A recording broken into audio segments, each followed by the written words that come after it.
नमस्कार, कशिश न्यूज देख रहे हैं आप। आपके साथ मैं हूं वैद्य रितिका गौतम। बुलेटिन की शुरुआत करते हैं। धर्मांतरण के खिलाफ चंपाई सोरेन ने मोर्चा खोल दिया है। आपको बता दें, संथाल में तेजी से बदल रहा है आदिवासियों का डेमोग्राफी, ऐसा चंपाई सोरेन का कहना है। आदिवासियों का अस्तित्व खतरे में है, ये भी कह रहे हैं चंपाई सोरेन। धर्मांतरण के कारण आदिवासी आरक्षण का दुरुपयोग किया जा रहा है। दूसरे धर्म अपनाने वाले आदिवासियों को आरक्षण मिले और अब नहीं जागे तो धार्मिक स्थल, परंपराएं और पहचान खतरे में आ जाएंगी। तो कुछ इस तरीके से चंपाई सोरेन की प्रतिक्रिया सामने आई है। आपको बता दें कि चंपाई सोरेन ने 1967 में आदिवासियों के डिलिस्टिंग के लिए संसद में प्रस्ताव पेश करने वाले महान नेता कार्तिक उरांव के कदम को याद करते हुए कहा कि अब समय आ गया है कि आदिवासी अपनी पहचान और अधिकारों की रक्षा के लिए संगठित होकर संघर्ष करे।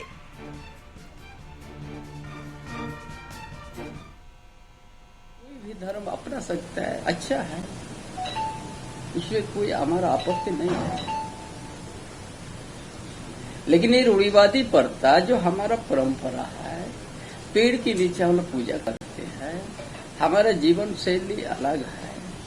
अगर कोई दूसरा धर्म में चल गया, चाहे आपका ईसाई में चल गया, चाहे मुस्लिम में चल गया, कोई आपत्ति नहीं है, लेकिन उसको आरक्षण नहीं मिलना चाहिए। ये 1935 में ही ये सब परिभाषा हो चुका है। और इसी खबर पर हमारे साथ हमारे सहयोगी विशाल लाइव जुड़ चुके हैं। विशाल, देखिए एक बार फिर से पूर्व सीएम चंपाई सोरेन ने धर्मांतरण के खिलाफ मोर्चा खोल दिया है और साफ तौर पर वो कह रहे हैं कि संथाल में तेजी से आदिवासियों का डेमोग्राफी बदल रहा है। क्या कुछ जानकारी मिल रही है इसे लेकर?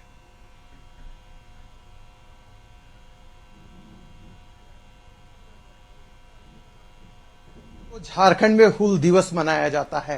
हूल उस क्रांति का नाम है जिसने 1855 में अंग्रेजी हुकूमत की नींव हिला दी थी। इस बार भी 30 जून को झारखंड में कुछ बड़ा होने जा रहा है। झारखंड के जो पूर्व मुख्यमंत्री है चंपाई सोरेन, डीलिस्टिंग को लेकर एक आंदोलन उन्होंने छेड़ दी है। आज झारखंड में जो आदिवासी समाज है उसका अस्तित्व खतरे में है। बांग्लादेशी घुसपैठ जो संथाल में हो रहा है वह किसी से छुपा हुआ नहीं है। देखिए, इस वक्त हमारे साथ खुद चंपाई सोरेन जी मौजूद हैं। क्या कुछ होने वाला है हम सीधे इनसे जानेंगे। 30 जून को आप लोग क्या करने वाले हैं? सिद्धू कन्नू हूल दिवस है 30 जून, और संताल परगना में ही डेमोग्राफी बदलते जा रहा है। इसीलिए वहीं पर धर्म परिवर्तन भी तेजी से रफ्तार पकड़ा है, और वहीं उसी क्षेत्र में सबसे ज्यादा बांग्लादेशी घुसपैठ और आदिवासी सामाजिक व्यवस्था को कमजोर कर रहा है। इसीलिए उधर का माझी परगना का हमको आमंत्रित किया है कि 30 जून से ही यहाँ पर हम लोग अपना इस बात को खुल करके रखेंगे कि संताल परगना धरती में क्या क्या हो रहा है, कैसे बाहर से आए हुए जनसंख्या बढ़ गया और आदिवासी का जनसंख्या क्यों घट गया, उसी से हम लोग चर्चा शुरू करेंगे 30 जून से ही। अच्छा दादा, एक सवाल आपसे और रहेगा। 2023 में भी डिलिस्टिंग को लेकर इसी रांची के मोरहाबादी मैदान में महारैली का आयोजन किया गया था, लेकिन ठीक उसके बाद आदिवासी एकता के नाम पर एक और रैली निकाली गई। कहा गया कि आदिवासी समाज में फूट डालने की कोशिश पार्टी कर रही है। इस बार आप लोग फिर इस प्रकार का कार्यक्रम का आयोजन करने जा रहे हैं, फिर आप पर आरोप लगेगा कि आरक्षण का विरोधी आप लोग। आरोप करने वाला को पहले तो देखेंगे कौन आरोप हमको दे रहा है, उसका बाद ना जवाब देंगे। ये 1967 में बाबा कार्तिक उरांव बिल लाने का काम किया था पार्लियामेंट में कि डीलिस्टिंग लागू होना चाहिए। आज का बात नहीं, 50 साल पहले का बात है। और उसका बाद 322 एमपी भी हस्ताक्षर किया था, ये लागू होना चाहिए। 26 राज्यसभा संसद भी किया था, लेकिन तत्कालीन कांग्रेस सरकार, तत्कालीन प्रधानमंत्री इंदिरा गांधी ने, श्रीमती इंदिरा गांधी ने उसको ठंडा से मत दिया था, लेकिन वो कांग्रेस होने नहीं दिया। तत्कालीन प्रधानमंत्री इंदिरा गांधी ने होने नहीं दिया। ये आदिवासी का कभी कांग्रेसी हितैषी नहीं हो सकता है। झारखंड आंदोलन में भी कांग्रेस पार्टी ने गोली चलाया है। आज जो वो संसद किसका था? कांग्रेस का ही था। लेकिन आदिवासी का सबसे बड़ा नेता में था बाबा कार्तिक उरांव। 50 साल पहले ही चिंता व्यक्त किया था, आदिवासी को बचाना है तो डीलिस्टिंग लागू, और इतना संसद ने समर्थन दिया था। फिर भी ये लोग ठंडा बस्ती में डाला। इसीलिए उसी को लेके हम आगे बढ़े हैं। ये भेदभाव की बात कहाँ आ रहा है? अच्छा दादा, झारखंड में ये किसी से छिपा हुआ नहीं है कि आदिवासी समाज अपनी परंपरा को, अपनी संस्कृति को भूलते जा रहे हैं। इसके पीछे कोई बाहरी ताकत काम कर रहा है। जब आप मुख्यमंत्री रहे होंगे तो कई सारे आंतरिक रिपोर्ट आपके पास भी पहुंचते होंगे। क्या कारण मानते हैं? कौन वैसे लोग हैं जो चाह रहे हैं कि आदिवासी समाज का अस्तित्व खत्म हो जाए? आदिवासी अस्तित्व खत्म करने वाला कोई दूसरा नहीं है। एक यहाँ ईसाई धर्म ब्रिजू रफ्तार पकड़ा हुआ है आदिवासी को ईसाई धर्म अपनाने के लिए, और वो जनप्रतिनिधि भी बन गया, एमपी भी बन गया ईसाई धर्म मानने वाला लोग, एमएलए भी, मुखिया भी, जिला परिषद भी, जिला परिषद अध्यक्ष तक। काल को तो यहाँ आदिवासी यदि सब ईसाई हो जाएगा तो सत्ता अपना रिजर्वेशन भी खत्म हो जाएगा।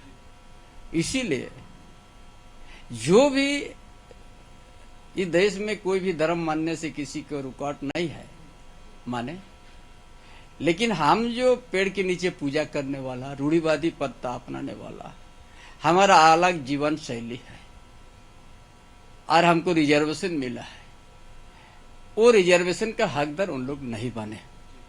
आज जो हमारा प्रेम विवाह हो गया, हमारा बहन साहब, अच्छा रहे वो लोग, जिस समाज में गया वहां उस अच्छा से रहे, कोई हम लोग का आपत्ति नहीं है। लेकिन अब पिता का नाम से जाति प्रमाण पत्र नहीं बनना चाहिए, पति का नाम से होना चाहिए, है ना।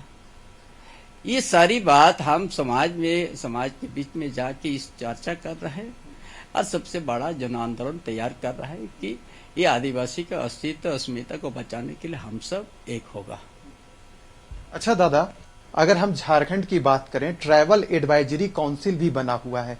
केंद्र में अभी भारतीय जनता पार्टी की सरकार भी है। इसके बावजूद 33 जनजातियां हैं झारखंड में, कई तो अपना अस्तित्व खो चुकी हैं। क्या आप केंद्र सरकार से आग्रह कीजिएगा कि कुछ ऐसा आयोग गठित किया जाए जो ये जाति है जो उसका संरक्षित किया जा सके? क्योंकि झारखंड सरकार तो आप लोग आरोप लगाते हैं कि ये सरकार कुछ करेगी नहीं।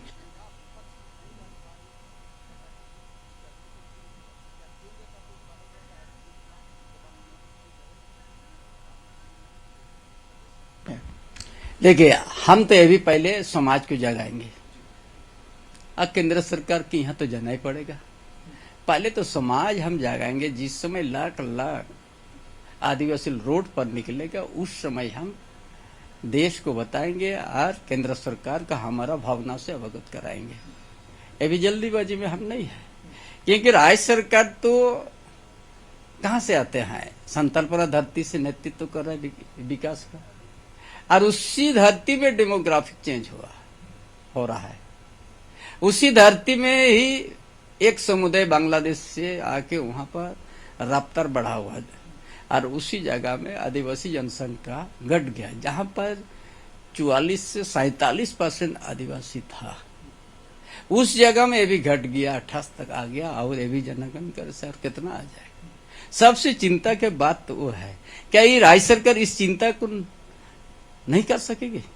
करना चाहिए था, लेकिन वो तो नहीं कर रहा। उसको तो आंख में पट्टी लगा दिया, गूंगा बन गया, बोलेगा नहीं। वो तो वोट बैंक का राजनीति कर रहा है। इसीलिए हमको तो ये भी वोट का तो भी नहीं है। ये आदिवासी समाज को हम जगा के आदिवासी अस्तित्व और अस्मिता को बचाएंगे। आज जो भी जहां चल गया जाए वो, लेकिन आदिवासी का रिजर्वेशन का हकदार वो नहीं बने। यही तो लड़ाई है मेरा। विशाल, एक और सवाल रहेगा। बिल्कुल विशाल, एक और सवाल यहाँ पर रहेगा। देखिए, अभी पहलगाम हमले को लेकर अभी पहलगाम हमले को लेकर देखिए विशाल, लगातार बयानबाजी की जा रही है। चंपई सोरेन जी से एक सवाल जरूर पूछिएगा कि बीजेपी पर लगातार हमले किए जा रहे हैं, केंद्र सरकार पर लगातार हमले किए जा रहे हैं। उन साफ तौर पर कहना है कि वो जो पहलगाम का जो पूरा इलाका है, किस तरीके से वहां पर सिक्योरिटी रही, मतलब बीजेपी पर हमला किया जा रहा है, ये कहा जा रहा है कि लीक हुई है, बहुत बड़ी मिस्टेक हुई है। क्या कुछ प्रतिक्रिया बीजेपी की तरफ से वो रख रहे हैं?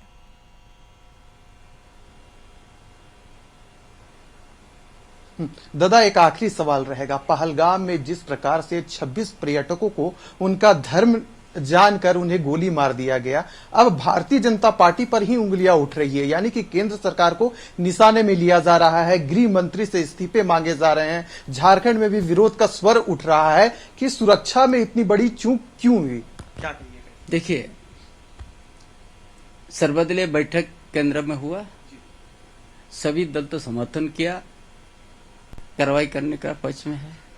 आज देश का प्रधानमंत्री नरेंद्र मोदी कह दिया कि जो नहीं कल्पना किया उससे भी ज्यादा खतरनाक एक्शन होगा, कार्रवाई होगा।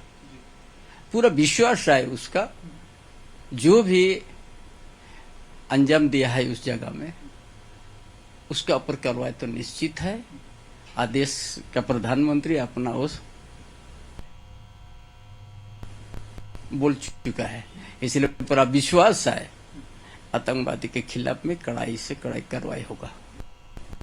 तो रितिका, देखिए पूरा विश्व है भारत के साथ इस वक्त खड़ा है। जी बिल्कुल, चंपाई सोरेन जी का ऐसा कहना है। रितिका जी बिल्कुल, बहुत बहुत शुक्रिया विशाल लाइव जुड़ने के लिए, और तमाम जितनी भी बातें थी वो हम तक सीधे पहुंचाने के लिए बहुत बहुत शुक्रिया। तो आपने सुना एक्सक्लूसिव, पूर्व सीएम चंपई सोरेन हमारे साथ बने हुए थे और साफ तौर पर पहलगाम हमले पर उन्होंने कहा है कि आतंकियों को कड़ी से कड़ी सजा दी जाएगी, सरकार पर भरोसा रखें। वक्त हो चला एक छोटे से ब्रेक का, फौरन होंगे हाजिर। आप देखते रहिए कशिश न्यूज।